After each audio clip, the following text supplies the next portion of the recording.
this is an iHeart podcast. Guaranteed human.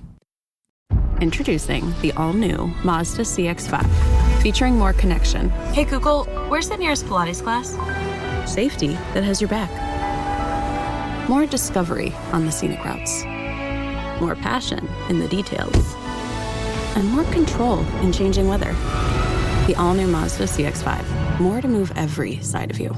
See it in 5 films at MazdaUSA.com/5sides. Google is a trademark of Google LLC. Sequences shortened and simulated. In Orlando, meetings reach another level thanks to a growing list of award-winning restaurants, a world-class convention center, a great hotel community, easy access through the airport, and, of course, the weather. Andrew Moyes, VP of Fan Expo HQ, had this to say about Orlando. Luxury hotels, Michelin restaurants, easy access through the airport, all those key things feed into the proper executive experience. And while you may know Orlando for its attractions, industries like healthcare, aerospace, and advanced manufacturing make it a hub for cutting-edge businesses. And that's what makes Orlando unbelievably real. Learn more at orlandoforbusiness.com.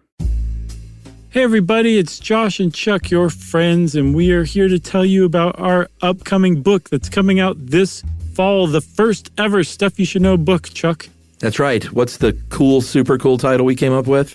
It's Stuff You Should Know, an incomplete compendium of mostly interesting things. That's right. And it's coming along so great. We're super excited, you guys. The illustrations are amazing, and there's the look of the book. It's exactly what we hoped it would be, and we cannot wait for you to get your hands on it. Yes, we can't. And you don't have to wait, actually. Well, you do have to wait, but you don't have to wait to order. You can go pre-order the book right now, everywhere you get books, and you will eventually get a special gift for pre-ordering, which we're working on right now. That's right. So check it out soon, coming this fall. Welcome to Stuff You Should Know, a production of iHeartRadio's How Stuff Works.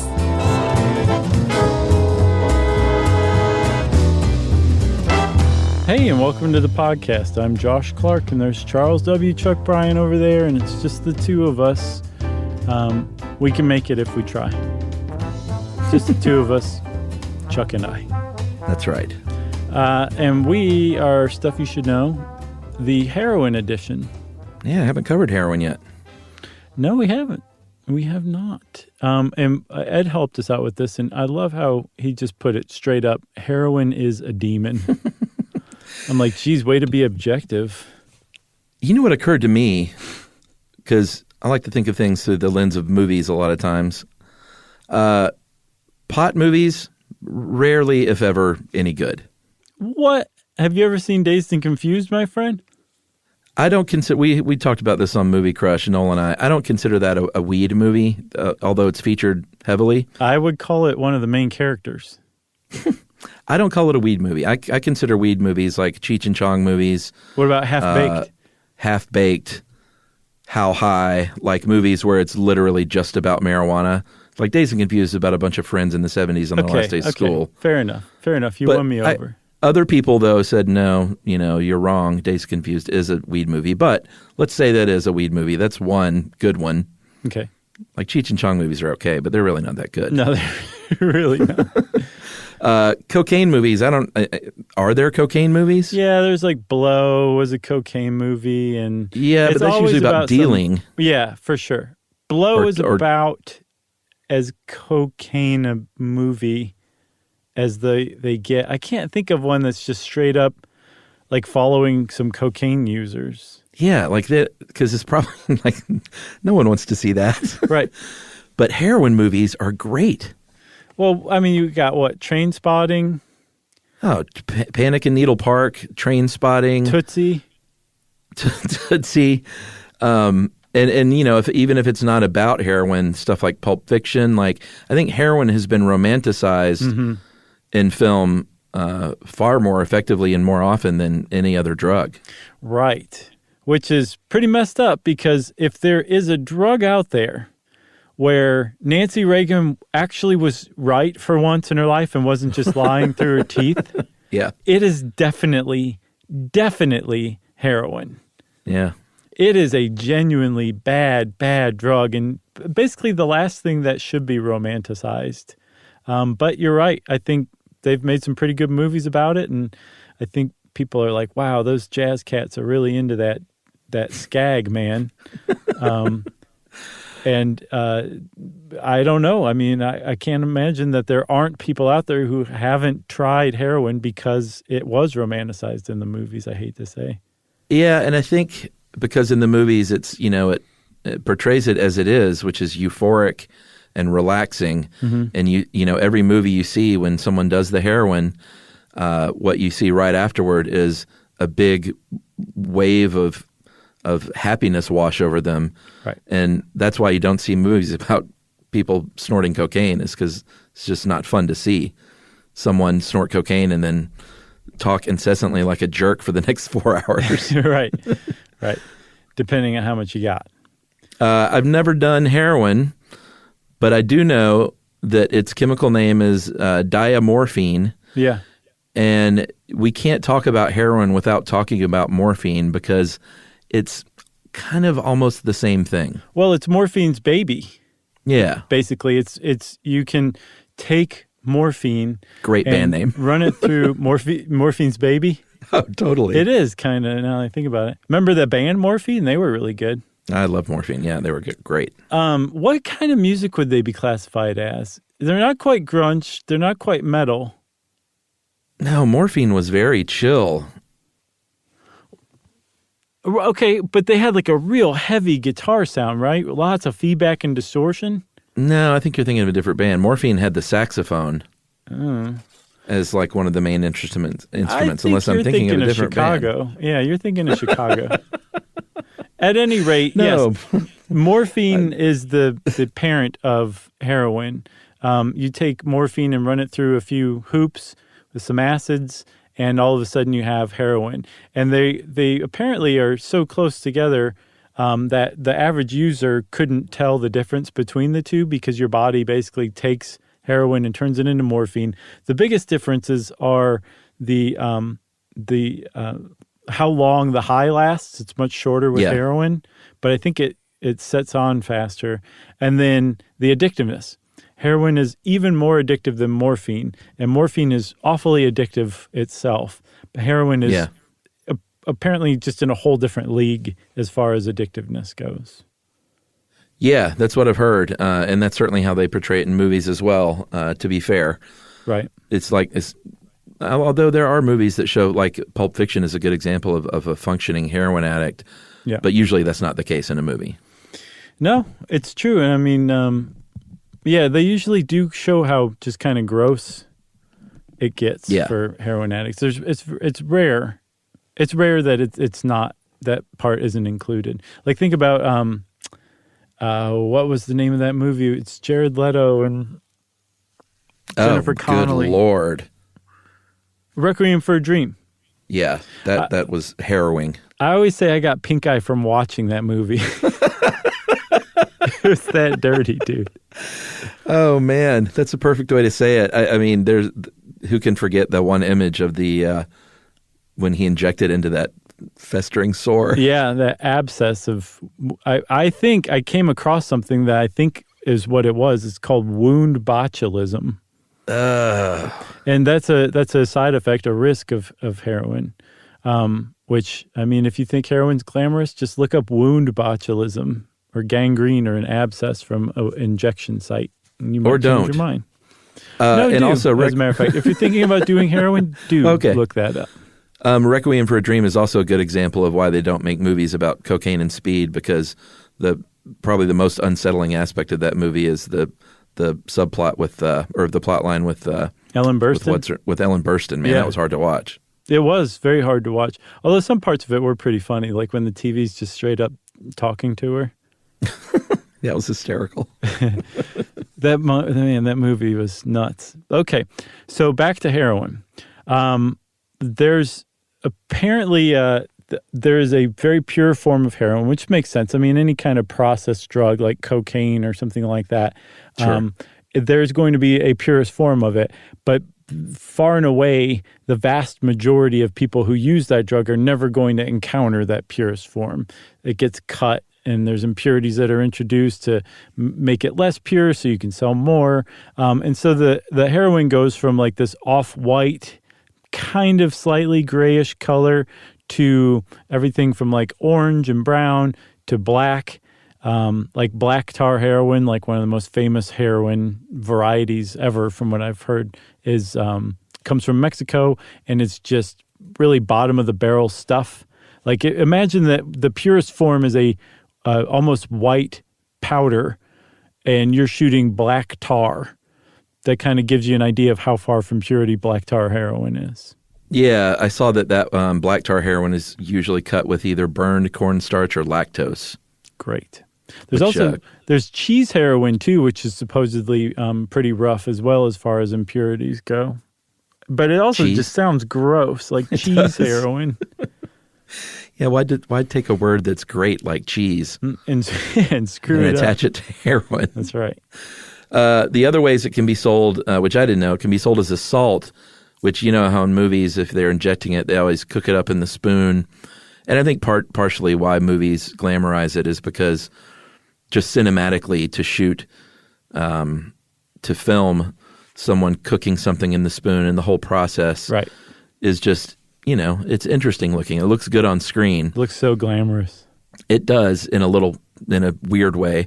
But when you sell it as a salt, it does not need to be heated and dissolved. It's just, I guess you can just dissolve it like salt would dissolve in water. Right. You can smoke it. You can snort it. You can put it in your butt. Mm-hmm. You sound like Chris Farley in Black Sheep. Never saw it. There's this part where he's like shooting, snorting, smoking, dropping. I've seen too much Chris Farley in my life. He's constantly in my head. Or you can eat heroin, apparently. Yeah, especially cheese heroin. Oh, really? Or is that a joke? I don't know. It was okay. A joke. So there's like a bunch of different kinds of heroin you can get. Depending on where you are, it's going to come from different places in the world, which we'll talk about. And there's just no denying it gets you super duper high when you do heroin. The problem is that within a few hours of that, you start to enter heroin withdrawals. And we'll talk about exactly what goes on in the brain a little more. But basically, your brain is saying, oh, I need more of what you just gave me because I adjusted to life with that level of dopamine release that it triggered. And now everything's just horrid and black.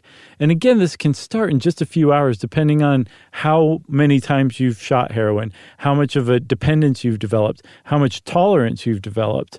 And all these factors come together to determine just how bad your withdrawal symptoms are. Yes. Most movies glamorize heroin for a little while, but then we'll also show the dark side, like you said, and usually will include a kicking heroin scene. Yeah, eat your very soup. famously in Trainspotting when he rattles off that list, when he locks himself in his apartment, Ewan McGregor, and lists out all the things that he needs to successfully kick. Mm-hmm. What does he list? Very funny. I just pulled it up here. Music, tomato soup, tint, indigo, mushroom soup, 8 tins of a consumption, cold ice cream, vanilla, 1 large tub of, magnesia milk, 1 bottle of paracetamol mouthwash, vitamins, mineral water, Lucas Aid, pornography, 1 mattress, 1 bucket for urine, 1 for feces, and 1 for vomitus. Yeah, supposedly after a while, the withdrawal gets so bad that you just can't get out of bed to poop or pee or vomit. Yeah. But you are still going to vomit and poop. Withdrawal symptoms kick in terrible diarrhea, terrible vomiting. And the thing is the withdrawal is almost never fatal, but it can be fatal. And it's not from the withdrawal symptoms themselves. It's secondary to it. Like you're vomiting and peeing and pooping so much that you can become dehydrated. Your electrolyte balances can go off, and you can die of heart failure because the electrical impulses in your heart are no longer functioning correctly. But if you know what you're doing, and you especially do it under medical supervision, you can have a far easier and much less life-threatening experience of kicking heroin. The good news is this: even if you are the the person who is most addicted to heroin in the world right now, if you decided to kick it, you have 4 to 5 or 6 really bad days ahead of you before you're free of your heroin addiction. It's that simple. Any heroin, I want to keep saying heroin addict. We definitely don't say that anymore. But any person addicted to heroin walking around today, Chuck, is just a week away from being free of heroin. It's just that would be the worst week of their entire lives. Yeah. But they can do it. Every single one of them can do it. An entire physicians' practices and convalescent centers and rehabs have been set up to medically assist in making the withdrawal process, easier and safer, so that it does increase the chance that they're not going to be like, forget this, I just need some heroin, and everything will be fine again. Yeah, and you're probably going to get, if you're under medical supervision, some sort of sedative or a drug that mimics heroin. Most commonly, I think methadone, unless days, that's changed. Yeah, it's like Suboxone now, which is... Oh, really? Yeah, it really binds tightly to your opioid receptors, so it blocks heroin when you're doing it, so you become less and less dependent on heroin, and then the Suboxone is just much less addictive or habit-forming because it's just much less potent, so you can get off of the Suboxone after you're off of the heroin. So why heroin makes you feel so good? People, we don't fully understand the brain chemistry of exactly how that works. But we do know that the chemicals, once it gets in your brain, the brain breaks it down into other chemicals. And those chemicals sort of just close down the things that normally regulate your dopamine. And so your brain makes a bunch of dopamine. Right. So you've got a bunch of dopamine going, but it also affects other parts of your brain too, to where, say, you're basically, imagine your brain chemistry normally is in this nice kind of harmony, and then heroin comes in and just totally overwhelms it with a tidal wave of dopamine. Well, your brain says, oh, geez, well, I need to up all of the production of all of these other neurochemicals so that I reach homeostasis again. So that jacks all of the levels up. And then when the heroin dies back, because your dose is wearing off, your dopamine levels drop, but then all these other levels are still up, and all of a sudden it's like your brain is screaming in a crowded room where everybody just stops talking, and it's just your brain screaming now, right? Or like the music cuts off and your brain was trying to talk loud over the music. It's very much like that. And so some of these other chemicals can produce some really unpleasant sensations. And the upshot of it is that dopamine, the one thing that's making you feel really, really good, is the one thing that's truly lacking then, because your brain isn't making it naturally. It's making all this other stuff that makes you feel quite uncomfortable in much higher amounts. And that's when you say, I need some more heroin.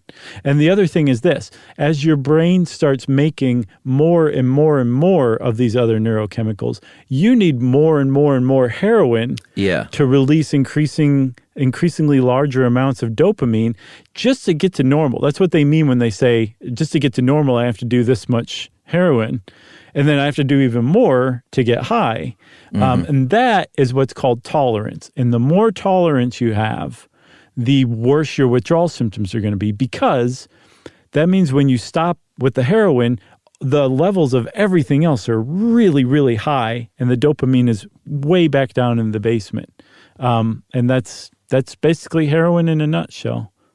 Yeah, and tolerance, there's tolerance for every drug in the world, cigarettes, alcohol, marijuana, cocaine, everything. But it feels like heroin's, it's just such a dangerous game you're playing there with the tolerance levels and then getting off and getting back on, more so, probably more so than other drugs even.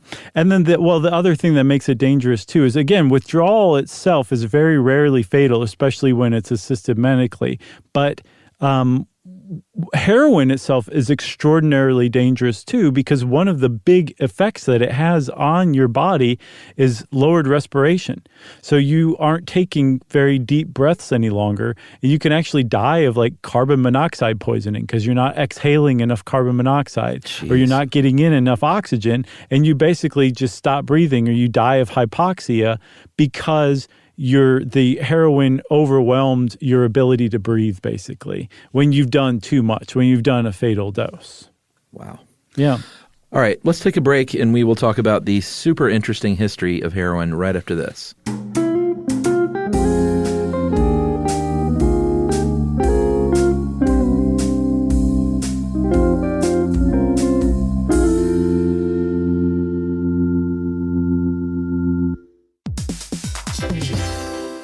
Hey, everybody, we want to talk to you about The Big Bang Theory. That's a show that became one of the most defining sitcom of its era and really built a fan base around its memorable characters and unique group dynamic. That's right, which is why we think you'll enjoy the official Big Bang Theory podcast. It's back, covering seasons 3 and 4 of the show. Host Jessica Radloff sits down with crew and cast members like Kunal Nair, who plays Raj, Mayim Bialik, who plays Amy, and Kevin Sussman, who plays Stuart. That's right. You're going to learn all about the Easter eggs you may have missed, behind-the-scenes stories, and how certain real-life relationships shaped some of the most memorable storylines. Yeah, there's cast reflections years after the series aired and expanded content around famous episodes and storylines. It is exactly what you're looking for if you're a fan of The Big Bang Theory. The season is on video, so watch the official Big Bang Theory podcast on HBO Max, or listen wherever you get your podcasts, and stream episodes of The Big Bang Theory on HBO Max.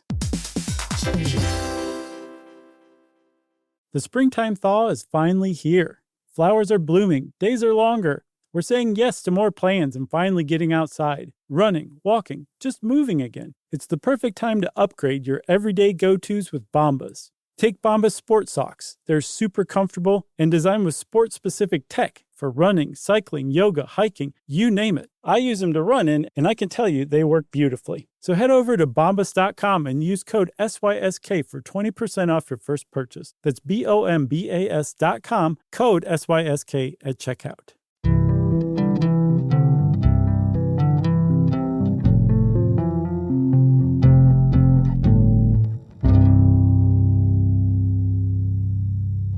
Okie dokie. So, I think everyone sort of knows that heroin, two sort of big facts about heroin that are super interesting that everyone always says, is that heroin is a brand name or a trade name, and that heroin used to be readily prescribed, kind of like cocaine was. Yeah. In this case, for pain, as a pain medication. And we're talking about the opium poppy plant, the Papaver somniferum. And since ancient Egypt is like 1500 BCE at least, people have been using this to treat pain, this narcotic to treat pain. Yeah. Well, so if we just held with opium, I mean, it's, being addicted to opium is bad enough. But the world would definitely be a much different place if we just stayed with opium, just kept it natural, you know what I'm saying? But no, that's not what we do. We figure out ways to make things even more robust and more amazing. And so I think I'm not sure exactly when, but in the 1800s, definitely before the 1860s, the German chemical company Merck isolated morphine from opium. So you didn't need all the other stuff anymore. You just had straight up morphine. And this was good in one respect. Like, we now had a genuinely powerful anesthetic, analgesic, to where when somebody was in a great deal of pain, say having their leg amputated in a field hospital during the Civil War, you could give them morphine and they wouldn't suffer as much. So in that respect, it was really good. The problem is we didn't understand addiction anywhere near like we do today. And so a lot of those people who got morphine when their leg was amputated came back from the war like, where can I get some more morphine? I could really use some right now. And morphine addiction became really pronounced by, the 1870s, 1880s in the United States. Yeah, and there were a couple of big years after this. Big events happened in 1874 and 1898. In 1874, there was a chemist named C.R. Alder Wright, and he wanted to transform morphine into something that wasn't as addictive. So he tried this process where it was called acetylation, where he basically tried to cause it to react with an acid to change the composition of it to make it less addictive. He created diacetyl morphine, which is heroin. And he gave some to his dog, as you do. Mm-hmm. And his dog did not fare too well, did not die, but almost did. He stole his stereo later. And he said, you know what? This stuff is dangerous. I'm going to put it away. I'm going to publish this paper. No one really paid much attention to this paper until a man named Heinrich Dresser in 1898 for the Bayer Company picked up this paper and said, let me pick up where he left off. Yeah, and he did. And he basically recreated that diamorphine concoction, and heroin was born. He gave it to some test subjects. One of them said that it made him feel heroish. Is that how you would say it? Yeah, heroish, Heroi, almost there, SCH. Yeah, so these are Germans we're talking about here, so they love the SCH sound for sure. But because I think one thing we left off is not only does heroin get you high, it also boosts your confidence tremendously as well. And that's what that guy was describing. He felt high, he felt confident, and he described it as heroic. And so that's where the trade name heroin came from, was from Dresser basically saying, that's a great name for this. So I'm going to call it heroin, and we will cure the world's morphine addicts of their morphine addiction. And funny enough, they did, because everybody was like, heroin's a great way to treat morphine addiction. The problem is once they kicked morphine, they were super duper addicted to heroin, and they were even worse off than they had been before. Yeah, it's funny. The word heroin, it's so commonplace now, you don't really think about it being a trade name, but it totally sounds like a trade name when you think about other drugs at the time. Right. Like it sounds like a modern sort of pharmaceutical. Well, actually, these days those names are just terrible.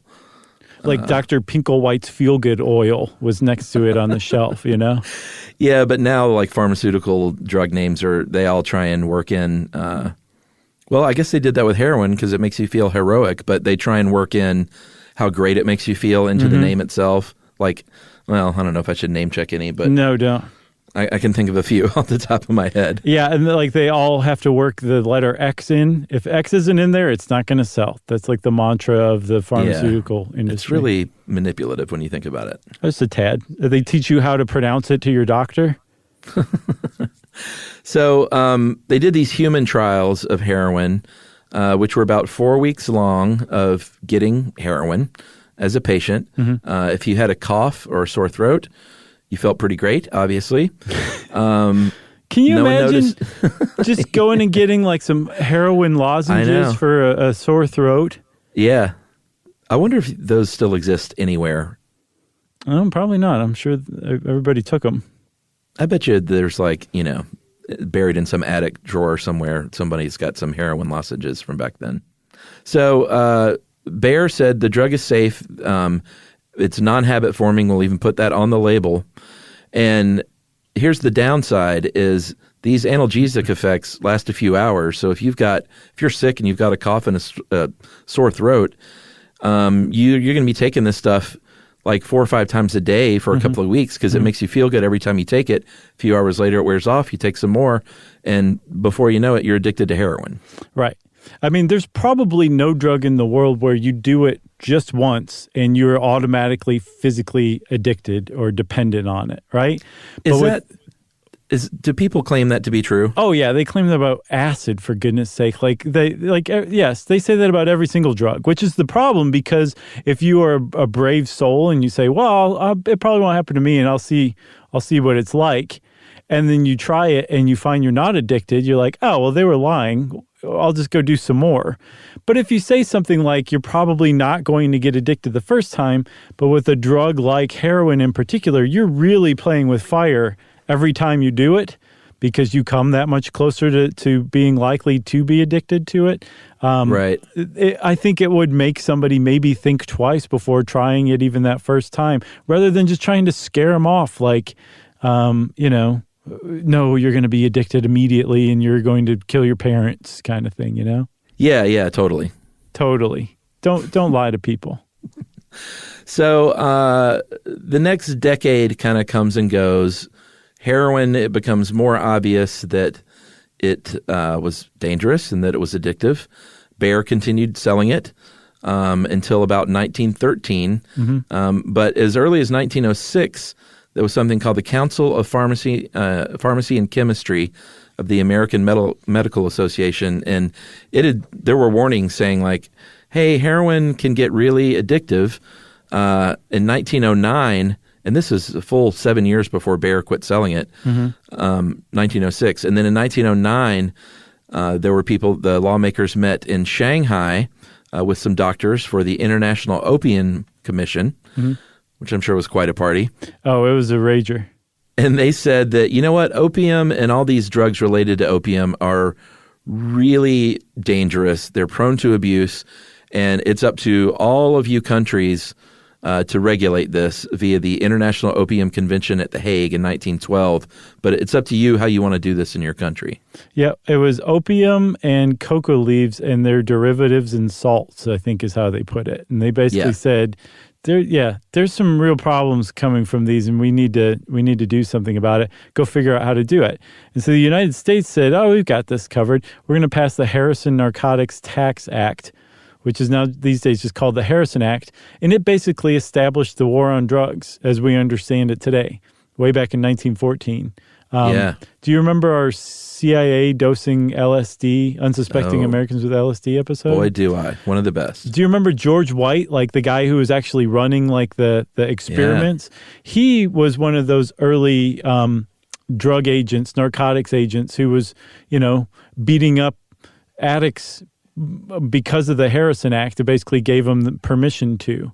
And one of the things about the Harrison Act that was so insidious, aside from the fact that it kind of promoted this whole this air of propaganda, like lying to people, like telling people that if your wife tries heroin, she's going to run off with a black guy or something like that, that level of propaganda of associating certain groups with certain drugs to scare other people from taking those drugs. Just horrific stuff. That it also is said almost explicitly, addiction is not a disease, so you can no longer use these drugs to help somebody kick these drugs. So doctors started going to prison, like trying to help people kick heroin by giving them like a heroin regimen to help them ease off of it.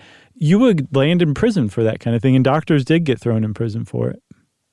Yeah, and Ed made a really good point here, one that I'd never considered. Something else about the Harrison Act is you tend to think of like the old days as being super conservative about things like drug use, but before they were made illegal, the drugs were still there, and people that were addicted to these drugs were still there, but there wasn't the same stigma. They were they were outcasts of society, but they weren't criminals yet. They were people that still needed help and that you could rehabilitate. And there was, I think, some more compassion even. But the Harrison Act comes along, and all of a sudden you're a criminal, and the only way to get these drugs and keep doing these drugs that you're addicted to is by being a criminal. And that almost created the system that we're with today, this war on drugs, which has shown to not work. Right. It definitely did in that there are some reasons why heroin in particular will always be really hard to eradicate, and why the Harrison Act was kind of wrong-headed. It set everything out on the wrong foot, was this idea that if you can just punish people into not using heroin any longer. Yeah, you can't do that. You can't, and there's some reasons why you can't do that, because as long as heroin is around, there are going to be people who become addicted to heroin and who are addicted to heroin. And then if you couple that with the idea that addiction is not a disease, so you should not get any kind of medical treatment for it, and we're actually going to arrest doctors who try, then all you've just done is create like a huge legal and moral quagmire for your society. But that's what it did. But there are some reasons why heroin will probably always stick around. And that is, first of all, it's very easy to make, right? Yeah. I mean, you're sort of it's like with most drugs, you're in a lose-lose situation if you're trying to eradicate it, because you can't start at the user end. That has shown to not work, like you said. And in the case of most drugs, you can't start at the processing end either, because, like you said, it's easy to make. It's just a chemical process at work. It doesn't require super expensive equipment. That's why if you get busted, you can either just ditch your equipment or pack it up pretty quickly and take it with you. Mm-hmm. It's just difficult to disrupt the process of actually making the heroin. Yeah, basically, if you could set up a still for whiskey out in the woods, you could probably make a heroin processing operation. The thing is, if you're in like the Smoky Mountains or something like that, you might set up your heroin processing operation and then go, well, wait, I need some opium poppies. Those are kind of hard to come by in the Smokies. And you're right, it's very hard to find opium poppies in the United States. That's one thing that the United States government and law enforcement has done, has basically eradicated opium-producing poppy plants from the United States. But except on the TV show Ozark. But I haven't gotten to the point yet, so be quiet. But oh, really? No, I haven't. The point is, because I ended up going on starting Better Call Saul, and now I'm super into that. Gotcha. But the problem with that is that, yes, we kept it out of the United States. It's not here. But poppies grow really well just about everywhere. And as long as you have a country where officials who are supposed to be watching whether people are cultivating poppies or not can be bribed, poor people who can be forced into cultivating poppies, or farmers who can be bought off to cultivate poppies, poppies are going to grow. And over time, they have been eradicated from one place or another, but then they just kind of pop up somewhere else around the world, and that part of the world becomes the global supplier of opium for heroin processing. Yeah, I mean, for most of the 19th century, China was the big leader in opium exports, along with India. And then World War II comes along, the drug trade kind of shuts down because shipping is just super restricted. Communist Party takes over in China, and they said, no, we're not gonna do this anymore. And they kind of stopped. It was really effective, and China isn't a big opium supplier ever since then. But then it moved to what's called the Golden Triangle, which is Laos, Myanmar, and Thailand, as well as the Golden Crescent, which is different parts of the Middle East, but mainly if we're talking opium production, we're talking about Afghanistan. Yeah, and when the United States invaded Afghanistan, like one of the sidelines it was doing was destroying opium fields. And I guess it worked for a little while, but not really. Like we were carrying out drone strikes on heroin processing facilities and basically did nothing to disrupt the heroin trade. And then as fewer and fewer U.S. troops were in Afghanistan, the heroin just came back. Opium poppies came back and heroin processing came back. And even more than the United States military was effective, the Taliban had been more effective. Before the United States went into Afghanistan, when the Taliban basically ruled Afghanistan, there was very little opium production going on, and it actually increased while the United States was there. And then after the United States basically left Afghanistan, when the Taliban came back, it was like Taliban free and easy. They started looking the other way on opium production and heroin because they can make processing. money off it. Exactly. So that's another thing. That's actually used kind of frequently, like where if you are buying heroin, you are probably funding a terrorist group. It sounds ridiculous and made up, but it's actually probably true depending on where you are in the world. If you're in the United States, you're probably funding a vicious drug cartel because most of the opium that makes its way as heroin into the U.S. comes from Mexico and Colombia, which I didn't know. Right. Yeah, and the other 90% of the global heroin supply is coming from Afghanistan right now. But like we said, you squash it in one area, it's going to pop up in another. It's very simple supply and demand, and it's never going to change. Ed, in fact, he should totally trademark this line. He said, "A war on drugs is like a war on water when you know it's going to rain tomorrow." Did he make that up?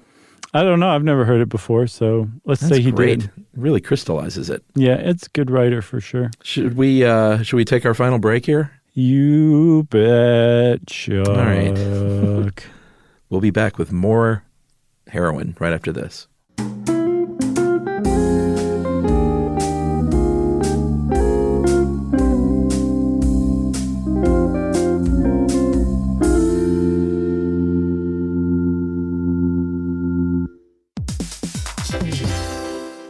Hey, everybody, we want to talk to you about The Big Bang Theory. That's a show that became one of the most defining sitcom of its era and really built a fan base around its memorable characters and unique group dynamic. That's right, which is why we think you'll enjoy the official Big Bang Theory podcast. It's back, covering seasons 3 and 4 of the show. Host Jessica Radloff sits down with crew and cast members like Kunal Nair, who plays Raj, Mayim Bialik, who plays Amy, and Kevin Sussman, who plays Stuart. That's right. You're going to learn all about the Easter eggs you may have missed, behind-the-scenes stories, and how certain real-life relationships shaped some of the most memorable storylines. Yeah, there's cast reflections years after the series aired and expanded content around famous episodes and storylines. It is exactly what you're looking for if you're a fan of The Big Bang Theory. The season is on video, so watch the official Big Bang Theory podcast on HBO Max, or listen wherever you get your podcasts, and stream episodes of The Big Bang Theory on HBO Max.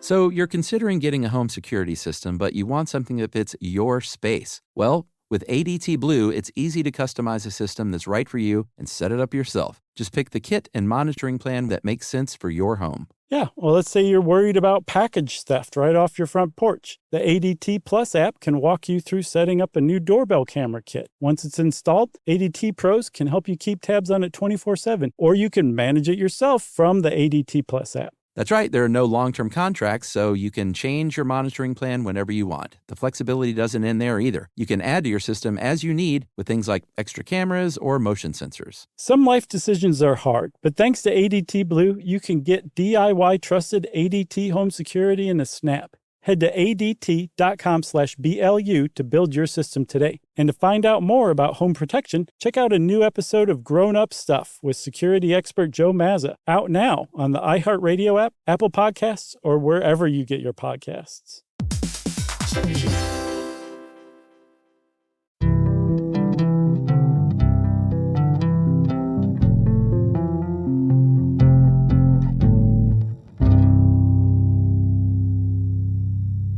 You mentioned World War II, Chuck, and that it almost entirely shut down because shipping was so restricted during World War II.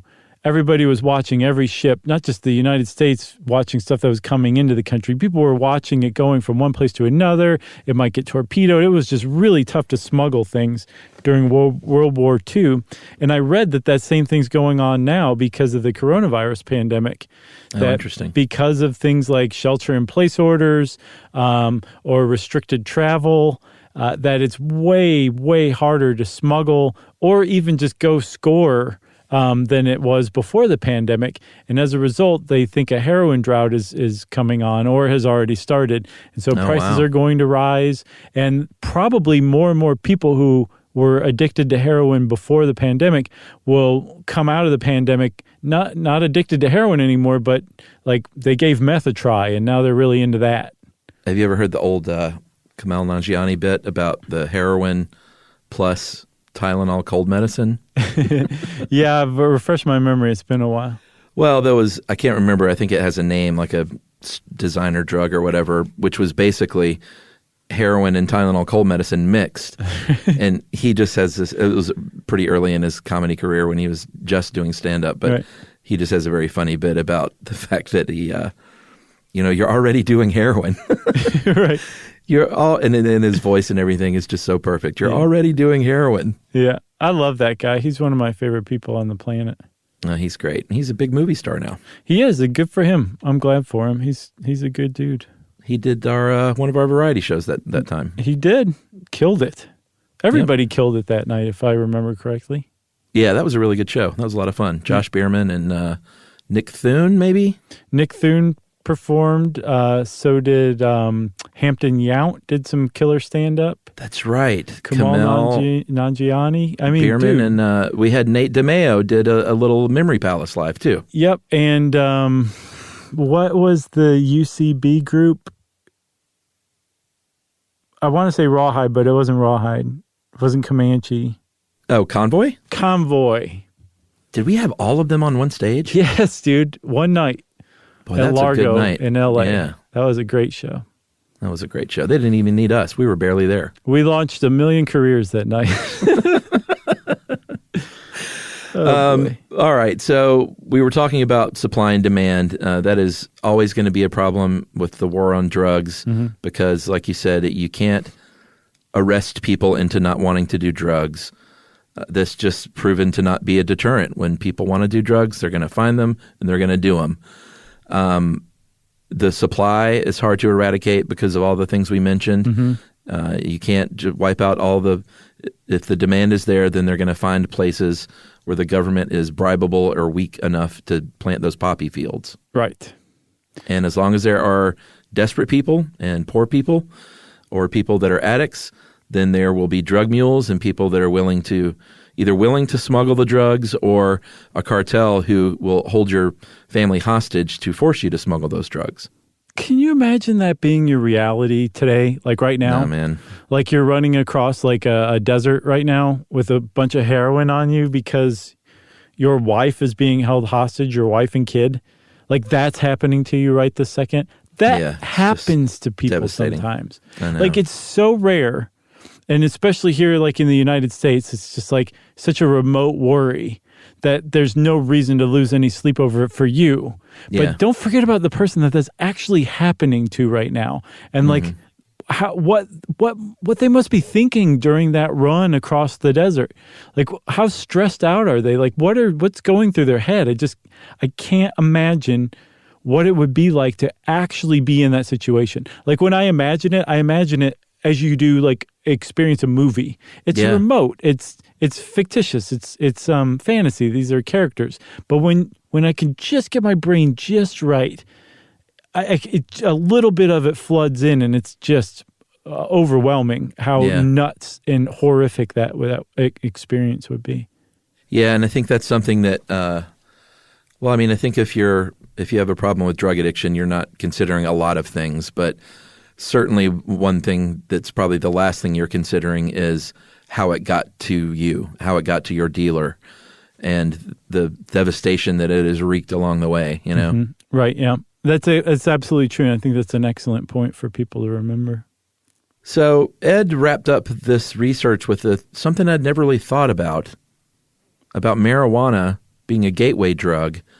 We've talked about that, and a lot of people scoff at that notion, but he makes a case here that kind of makes sense that the system with marijuana in the 1940s and 50s, especially in urban areas and with jazz clubs and jazz musicians, it kind of set up a system where heroin could find a pretty easy entry point. Yeah, because it was coming in largely from in the beginning of the 20th century up to the first I guess the 40s and 50s. So at the beginning of the 20th century, it was interrupted by World War II, and then it came back with a vengeance in the 40s and 50s. And it was being imported largely by Asian people who didn't know people outside of their community. So they figured out how to connect with the jazz musicians who already had pot friends. And the jazz musicians started turning their pot friends onto heroin.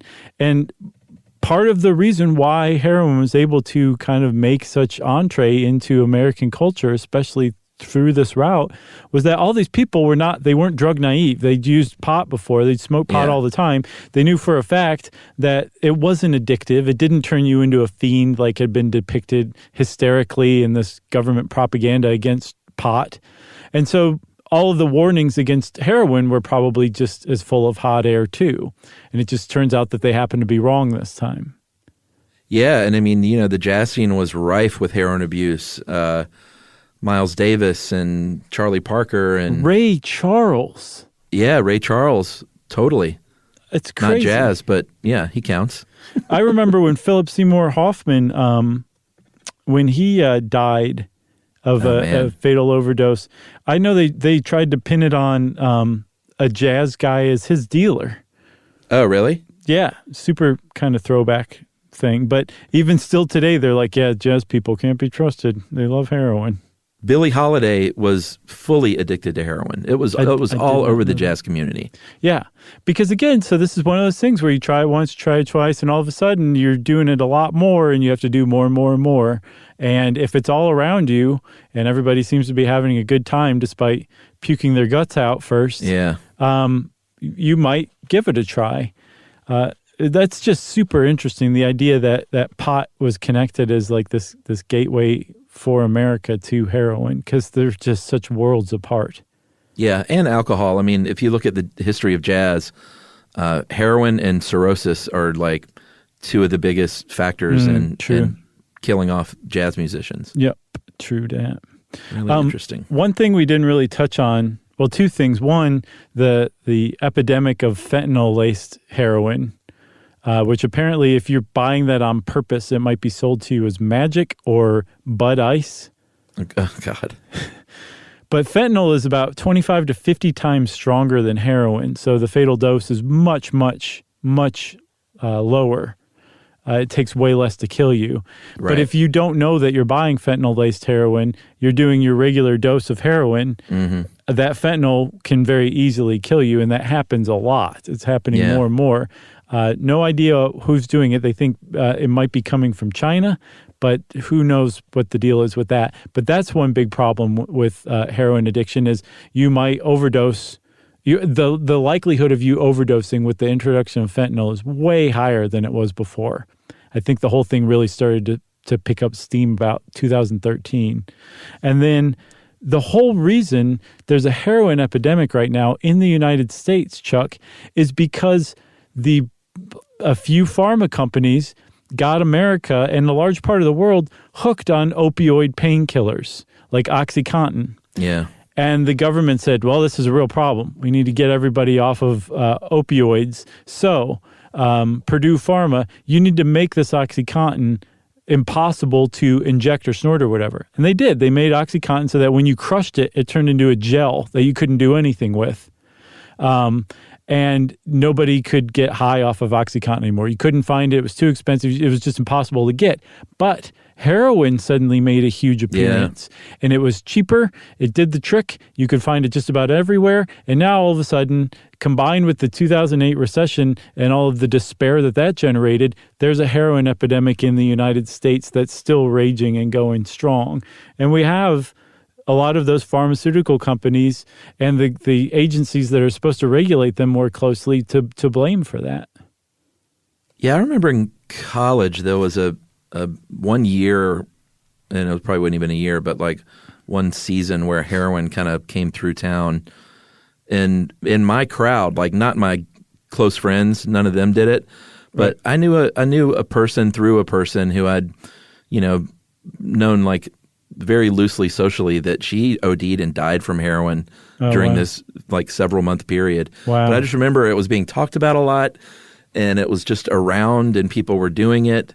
And it never invaded my inner circle, but I just remember that was a kind of a scary time in college when it kind of blew through and then kind of blew back out again. It wasn't like I'm sure there were always people that were doing heroin at some point in Athens, but it was like a thing for a little while. Yeah, no, it was always very hard to find, just basically non-existent when I was around. That's what I get the feeling, yeah. And then it started to really pick up steam in like the mid-2000 aughts, I think.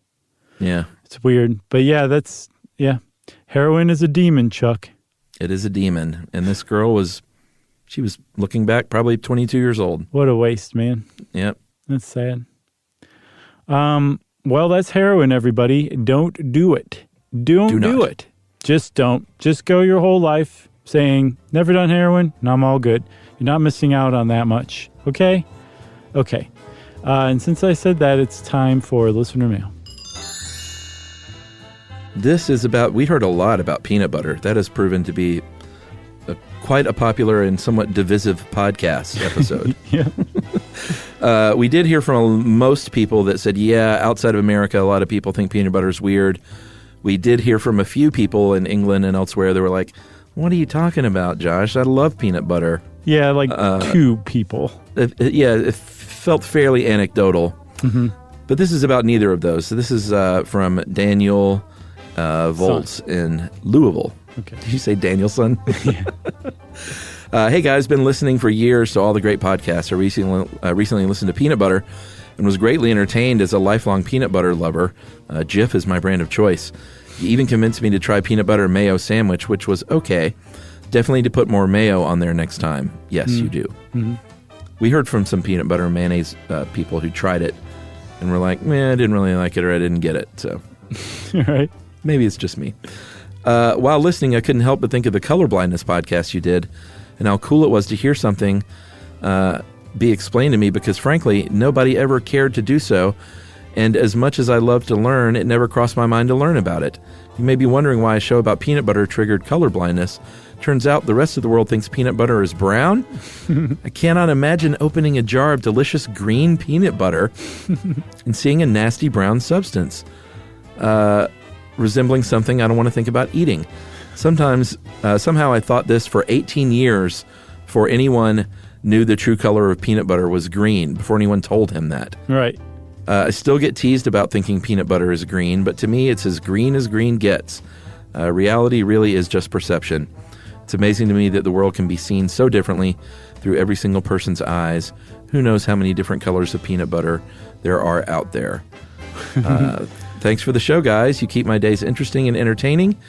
P.S. Your marathon podcast helped me know what to expect from my first marathon and scared me to death, but I did finish without the unfortunate issues that some people go through during a race. Congratulations. And that is Daniel Volts from Louisville, Kentucky. Nice work, Daniel. I don't know about green peanut butter. I don't. I think the weird orangey brown it is normally is my preference for sure. AKA peanut colored. Right. Well, if you want to let us know how something we talked about triggered some interesting memory, that kind of thing really fascinates us. So we want to hear it. You can send it to us in an email. Address it to stuffpodcast@iheartradio.com. Stuff You Should Know is a production of iHeartRadio's How Stuff Works. For more podcasts from iHeartRadio, visit the iHeartRadio app, Apple Podcasts, or wherever you listen to your favorite shows.